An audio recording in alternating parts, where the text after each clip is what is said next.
Welcome to section 4. This is called Altering a Color. We are going to talk about how to start with one color. We might have one color that we like. What can we do to expand on that?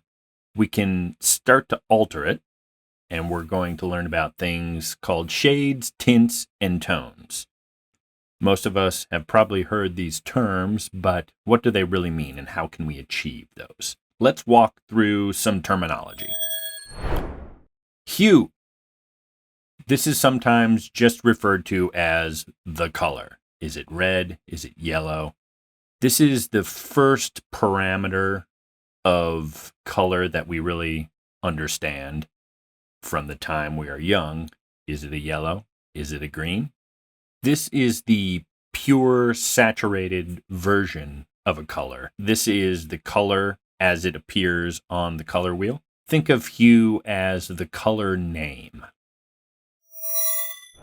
Let's look at saturation.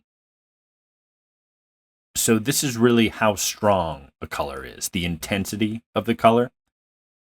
It's the second dimension of color after hue that we start to recognize. Is it highly saturated? That would give it intense colors. Or is it less saturated?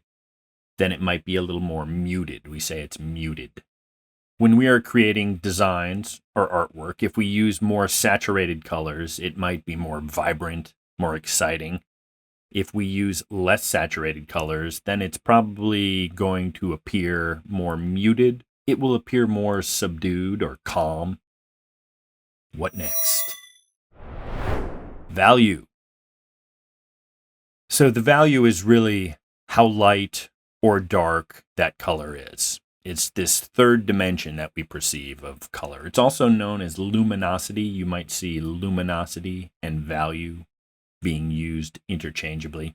We can use value to change a color, and we can start to get some effects like movement or change, even though these squares on the screen are just different colored. It's almost as if there's some animation going on, like it's pulsating. We see different versions of the same color, and we feel that they are related to each other and sometimes creating some subtle movement in our mind. So that's value. Shades are when we add black to the color. So if we start with a color, if we're using paints, actual paints in a can of paint, then we add black to it, stir it up, we'll get a different shade. Same thing on the computer. When we're choosing different colors, if we add black, then we will get a different shade of that color. This can add some depth or drama or mood.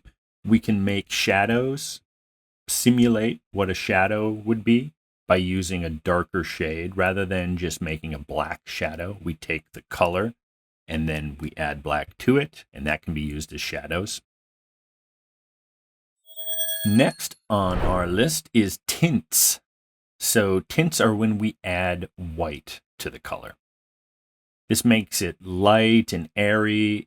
It can turn it into a pastel version of the color. Tints can give us a soft and delicate look. Next on the list here is tones. Tones are when we add gray to the color. So it definitely gets more muted and subdued. It's sometimes a more realistic and natural look. In the real world, things are covered with gray. Dust, dirt, or over time, they lose their saturation. So a lot of times when we add a little gray to the color, it can appear more realistic or natural. Okay, we have exercise number 3. So I'm going to show you this website. It's free. You can visit this and you can explore some colors. Hexcolorpedia. Rolls off the tongue. Now, we'll go there. We'll pick a base color. Choose your favorite color or some color that you just happen upon. And then you can choose tints, tones, shades, and really mess with the color in a lot of different ways. And then once you do this, collect these into a palette and save these. I'll show you it has a neat way where we can save it. We can put it into our color repository. Let's see. I'm going to turn on the browser here. Great. So here we are. Not the most beautiful website.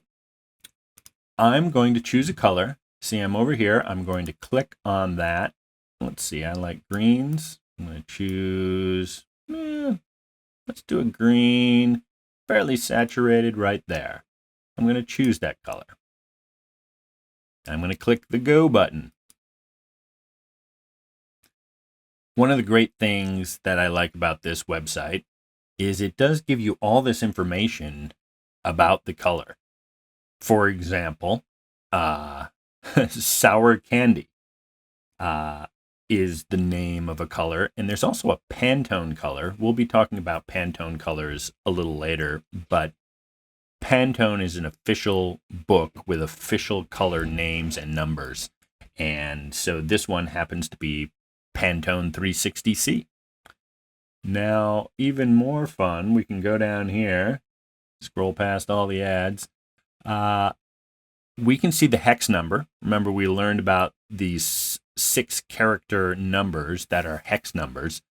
And we also have RGB, CMYK, and a whole bunch of different identifiers of what that color name might be. So you can use this color in your digital projects, in your analog projects, or wherever, because you'll know what the color is. And here I'm scrolling down, tones, tints, and shades. Now, this is great. It just creates a whole bunch of different tones, tints, and shades by adding the black, adding the white, adding the gray. And it has a hex value under each one. This is also fun. I'm going to click on this. So once you've played around with this and you find a set of colors that you really like based on your base color, you can click this. Oops, I got to click this. Processes a little bit, and it's going to create a PDF for you. And so I'm going to click download, and it will generate this for me. So pretty great. So it tells me my base color over here, and then it has tints, tones, and shades. It has all the hex values, and you can save that. Really fun. Okay, we'll say goodbye to the browser there.